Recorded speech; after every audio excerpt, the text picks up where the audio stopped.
Mindful detachment from your thoughts, emotions, perceptions, and personality ultimately connects you to divinity within and the infinite consciousness.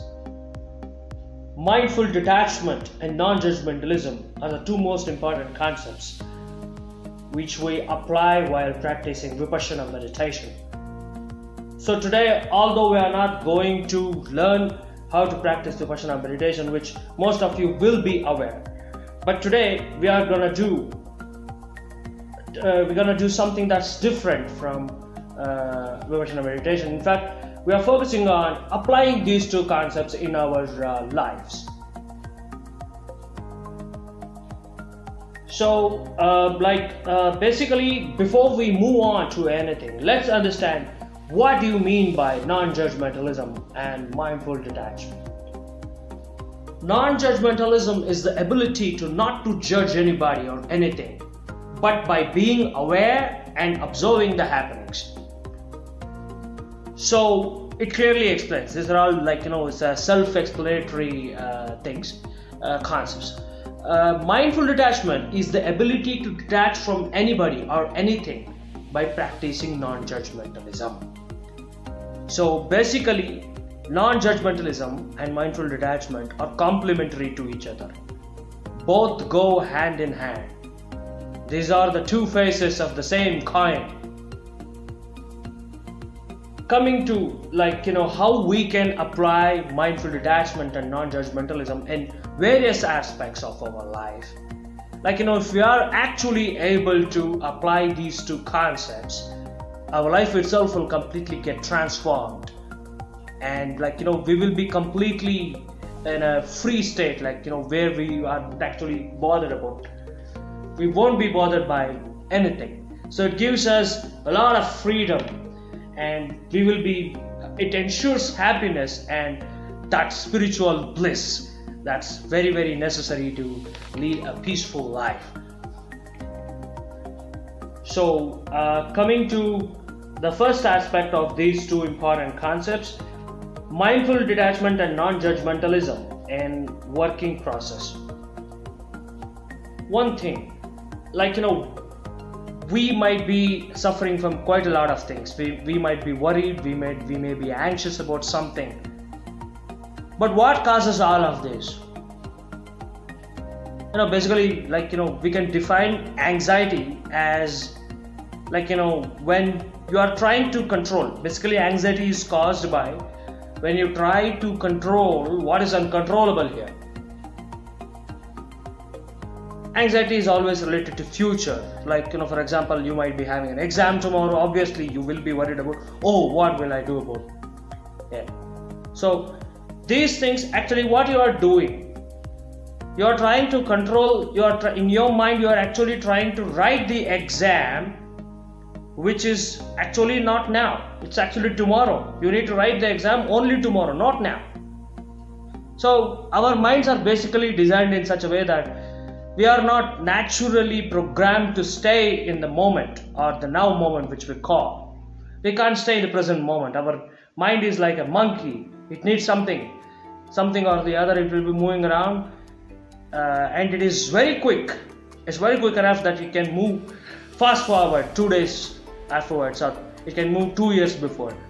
It's so powerful that our mind won't be able to actually stay in the present moment. But how to stay in the present moment is this: when you practice mindful detachment and non-judgmentalism at each moment of our life, it's going to give us it's a freedom from all of our sufferings, pain, anxieties, worries, everything. So also, one thing, there is also another reason that causes actually the anxiety. Anxiety is caused basically when we are bothered about the end result. Which this part we have explained it in our video, that's Karma Yoga, the essence of Karma Yoga. We have beautifully explained how to detach ourselves from the results. I would request you to please go and watch it, so that you will be able to work efficiently in whatever project that you take. So this thing, and mindful detachment in learning process. Now, mindful detachment and non-judgmentalism in the learning process. So like, for a student,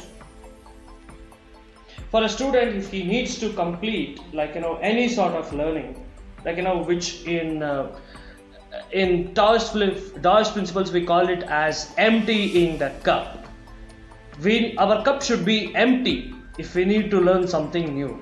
It means that whatever the garbage that we had learned before, like, the partial language, partial knowledge what we had learned, that has to be emptied first before we go to a class. All our judgments, all our wrong perceptions, all our ideologies, all our biases, prejudices, whatever that is there about the lecturer or about the topic of the content, we need to empty it first before we go to the lecture. If we are able to listen to the lecture, or anybody, like, it can be a coaching or it can be any sort of thing. Some of you might be taking exams, or some of you, it could be a professional course, like, organized by a company or anything. Like, before, if you want to really learn that, your cup should be empty and you need to listen to it as it is and learn as it is. If we add something, whatever that the prejudices or biases we have, the meaning of the entire content itself will change. There's a very powerful Buddhist quote.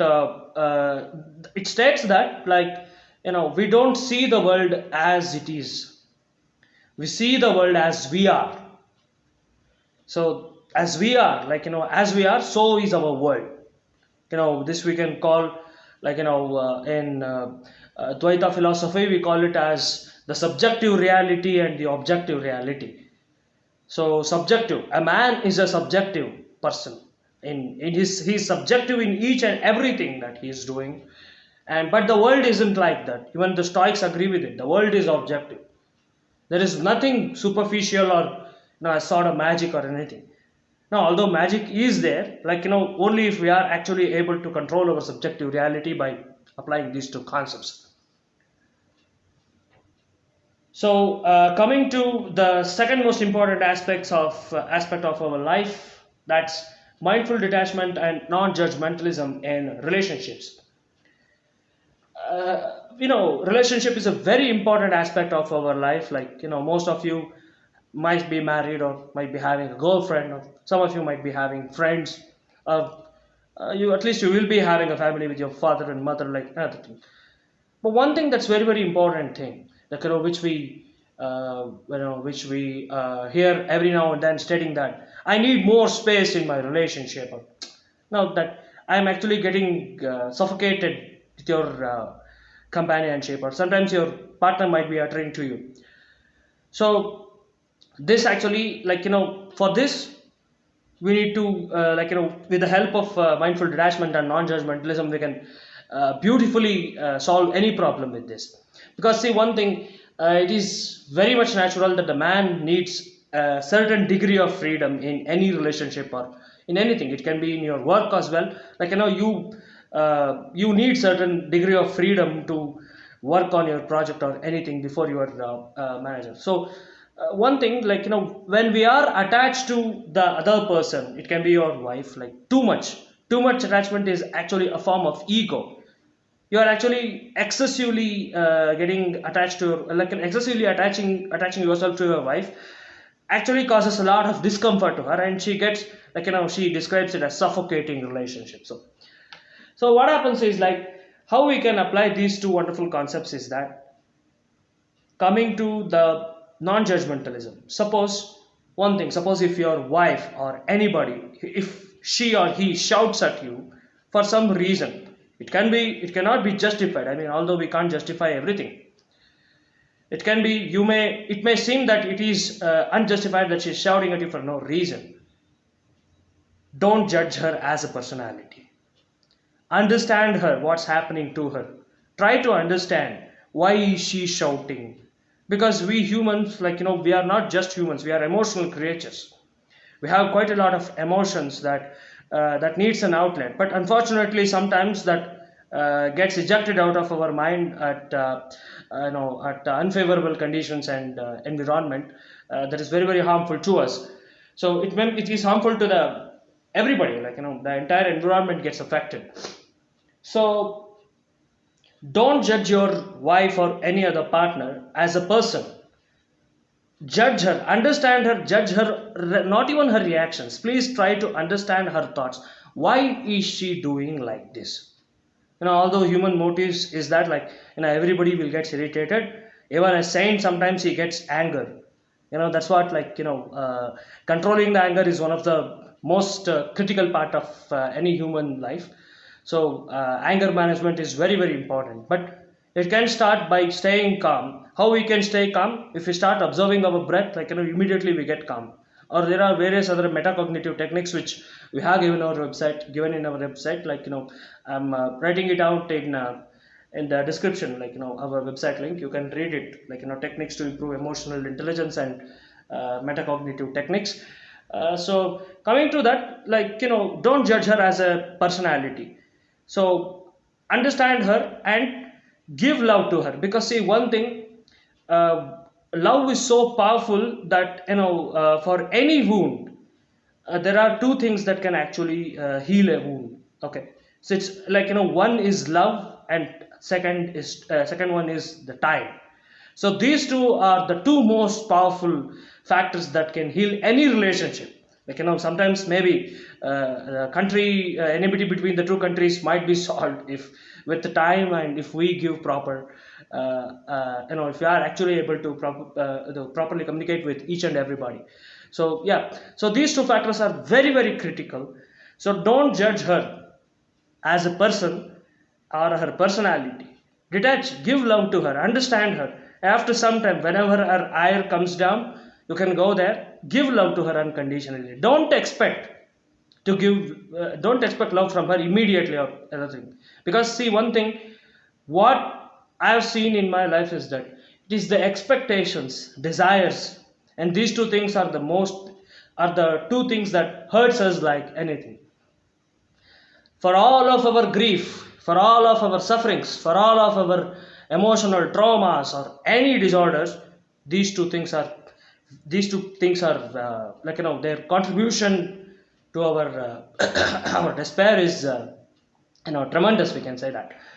So give love to her unconditionally. So anybody, in fact, we suggest that, like, give love, unconditional love to anybody, whoever you encounter. Because see one thing, the more we give love to others, the more we get back, maybe in compounded interest levels, like, we get it. So love is something that's full of divinity. So, like, divine love, we can say that, unconditional love. So give love to everybody or your partner or anything. Understand people. Detach yourself from your expectations or desires.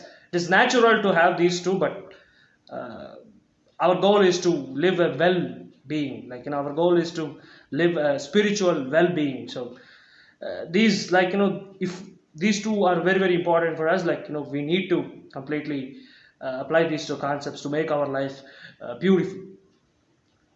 So mindful detachment from thoughts, mindful detachment and non-judgmentalism from thoughts. So these two things, like, which we practice in our meditation.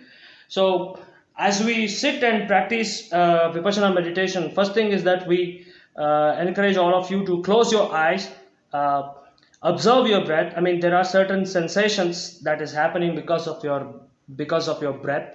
So observe those sensations of the breath.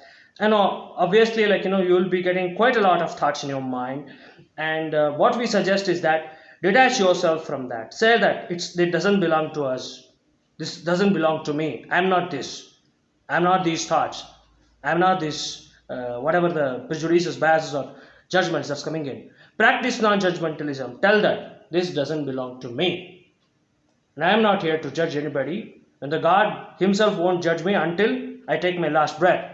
So say that and practice the meditation. Like, if you want a detailed procedure, like, you could also please visit our website. We have written very few description of it. So please go through the website. Like, there are a lot of stuffs that that haven't been covered in the videos. So I would request you to please do that. So coming to that, mindful detachment and non-judgmentalism from the personality and worldly things. First thing, we have to understand that we live in a worldly world, like where it is very very transactional. People are some sort of selfish. I mean, although we have great-hearted people where they are ready to do unconditional service to everybody, but also obviously we will be having some or the other self-interest with us. So one thing, why we are born in this, repetitively, why we are suffering in this painful cycle of death and rebirth is that we haven't lost attachment towards our ego. Our ego is actually, that is actually attachment towards the worldly things. So our ego is the main thing that's actually causing a lot of attachment towards everything. So as previously mentioned, excessive attachment or attachment is a form of an ego. It is directed towards ourselves, not our spiritual self, but our worldly self. So when we detach ourselves from the worldly things, because although it's very easy, I mean our minds are designed in such a way that we get clinged on to everything. So but excessive clinging causes more sufferings. So as previously mentioned, it is our attachment towards these worldly things that's actually the cause of our sorrows and despair, everything. So one thing we have to remember, there is a powerful quote from one of the famous YouTube channel. Uh, it says that things don't make you happy, but experiences last forever. So whatever the mindful things, whatever the worldly things that we purchase won't make us happy. The utility level of that is very less, but experiences last forever. In fact, if you if you undergo past life regression and all, you can remember those memories from your past 3 or 4 life and many incarnations. So that's a very amazing experience that you will be able to recall all of those things that's hidden in your deep in your unconscious. So what we need to do is that the true happiness is found in experiences, and even experiences from the meditation is a very powerful one. The divine experiences what we get in meditation is so powerful that it entirely changes our mood and our life itself. So mindful detachment from the personality and worldly things. So it's not only detachment from the worldly things. It's also important for us to, while practicing meditation as well, and as well as in our mundane tasks as well. So we have to detach ourselves from the personality as well, because see, one thing what I see is that Dr. Joe Dispenza, who happens to be a Harvard level psychologist, says that in his book You Are a Placebo, he says that we have been conditioned to think in that way. Right from our first breath as a baby, our environment has affected us. In fact, I see many parents they have already decided that their children will become engineer, doctors, or whatever their dreams are. So we are conditioned, our thoughts are conditioned. We are a placebo actually. Placebo means we are a fake personality. We don't know. But this personality is not ours. We have something what we call the spirit or the soul that is eternal. And all these things are just the external manifestations that has happened because of our external world and our past life karmas. So when we detach while meditation, when we detach ourselves from our personality as well as the worldly things, thoughts, and everything, prejudices, biases, judgments, everything, actually we will be able to actually access the divinity within us, or we call it as the infinite consciousness. So there are various other psychic abilities like telepathy, clairvoyance, and clairsentience, and quite a lot of things are there. But to get all these abilities, we need to nullify these thoughts. And we can nullify the thoughts only by practicing mindful detachment and non-judgmentalism. The answer to the most complex problems you get in the state where you don't have any thought, when you are completely detached and non-judgmental towards everything. Hope this inspires you. Thank you so much.